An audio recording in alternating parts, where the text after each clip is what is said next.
As office chief, my responsibility is to take care of whole project of Lekhnath. Basically, this is the water utility office, so that we have to provide water to the users on time.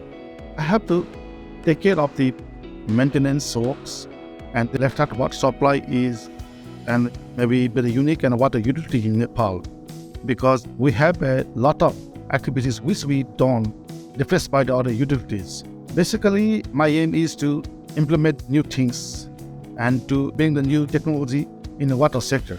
My organization goal is to make it more technical, because technology is very important in this present world. Without technology, we couldn't go far.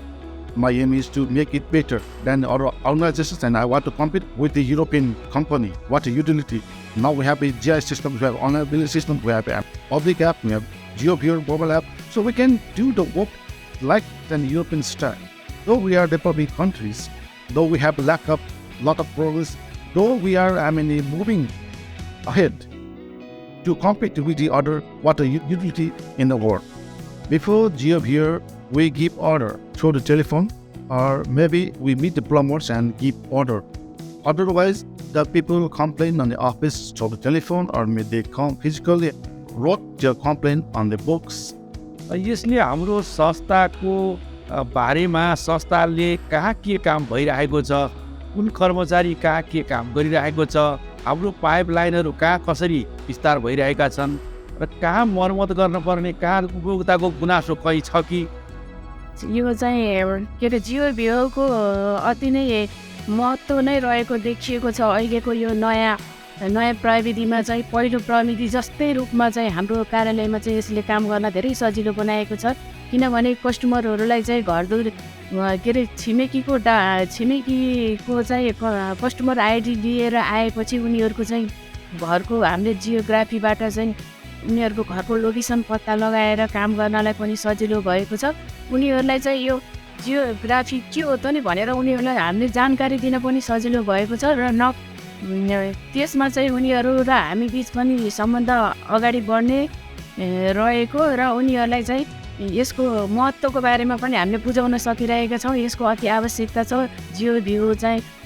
GeoViewerले काम गर्दाखेरि चाहिँ तपाईँ र हामी बिचको सम्बन्धलाई चाहिँ नजिक राख्ने काम गर्दाखेरि, कस्टमरहरूलाई काम गर्दाखेरि चाहिँ अब के अरे प्लम्बरहरूलाई चाहिँ हामीले डाटा दिन पनि सजिलो भएको छ र उनीहरूलाई मौखिक रूपमा यस्तो ठाउँमा नभनिकन हामीले चाहिँ उनीहरूको घरको लोकेसन पनि त्यही GeoViewer सिस्टमबाट नै बताइदिएका छौँ।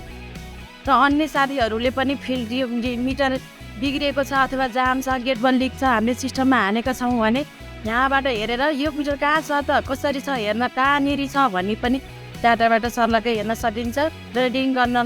रिडिङ वहीँबाट पठाउने सजिलो छ।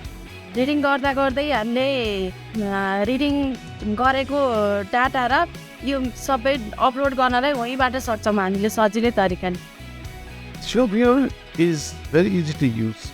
Before that, we have no information of the assets of Lekhnath.